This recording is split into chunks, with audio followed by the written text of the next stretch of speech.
starting with that makes it easier to do the next part. Does it? We've talked before about how a story needs good whys in order to make a solid plot. And we've been looking at our plot and seeing a lot of weaknesses in the whys that connect our story points. And you were telling me about a tool that a friend of yours was using, and we looked a little bit at that. How about you share a little bit with what you found there? Yeah, a friend of mine was showing me last night a tool that he uses for tracking everything involved in creating his story.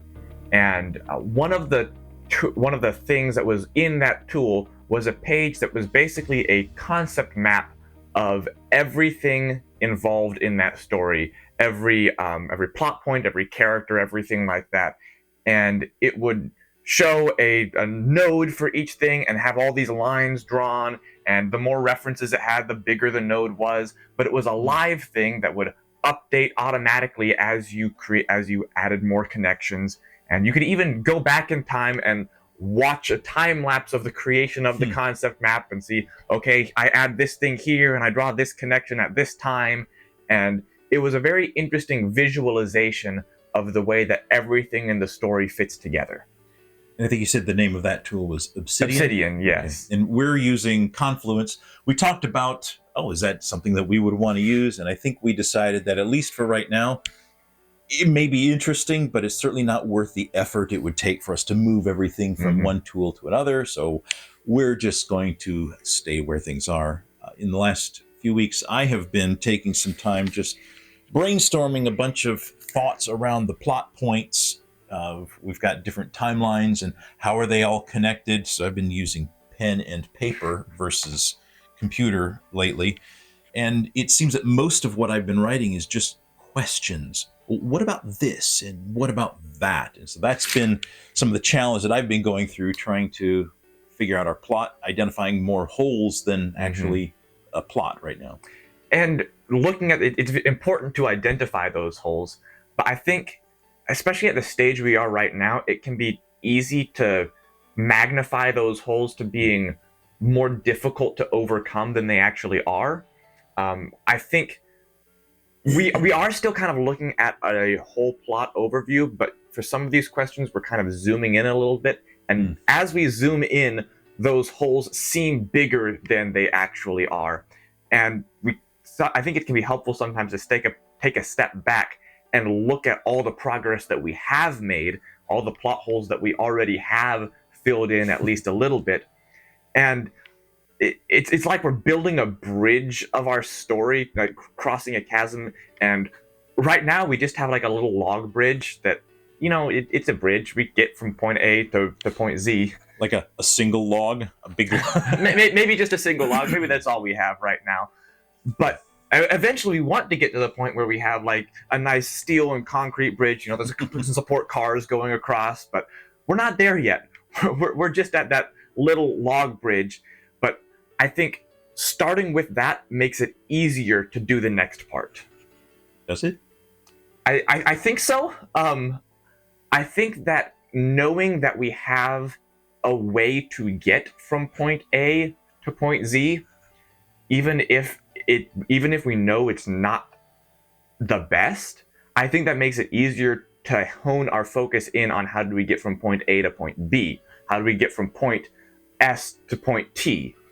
And knowing that we have an overarching scheme and we have a general idea of the path along the way makes it easier to kind of hone in and focus specifically on an individual plot hole, recognize what it is, and figure out how to brainstorm around that within the framework of the overall story.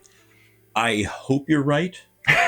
I guess I'm thinking of some stories that I've read where we've gotten to the end and I've thought that, that just kind of stayed weak. And I don't know how having the weak bridge would help make a stronger bridge. I'm thinking specifically of, I guess it's the same story in a way between H.G. Wells' War of the Worlds and Michael Crichton's The Andromeda Strain, where we raise all these questions. Oh my goodness, how are we going to solve this problem?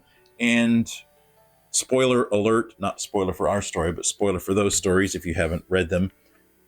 It's solved by, basically doing nothing. Nature just kind of takes care of things all by itself. And it felt weak. I think maybe Michael Crichton's was a little bit different, because when you get to the end and you realize that doing nothing was the right answer, it does cause you to rethink conclusions you drew earlier in the story. But it felt kind of weak to me, and I'm not sure how that having a weak bridge would help make a stronger bridge there. Part of me wants to say that we are talking about the bridge going from A to Z. I think in that case, the Z of the Z is the idea of doing nothing was the solution, and so I think the Z was the wrong Z, and I think we have the right Z. Okay. And so, or we have a Z that's a better Z than that Z. Woo! So I think we have a better ending to the story, and our problem is figuring out how to get to that ending. Because we have the pillars on both sides of the chasm. Okay. We need to fill in the gap there, and for those stories, the pillar may not have been all the way on the other side of the chasm.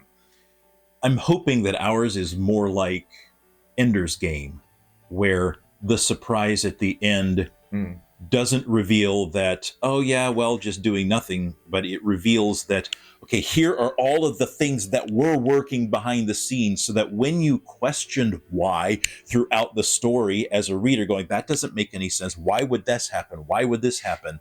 And even the characters themselves were asking, why is this happening?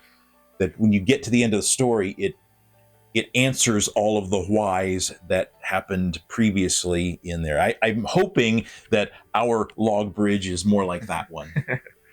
I guess we'll find out. I guess we will. So I guess that's our question for you.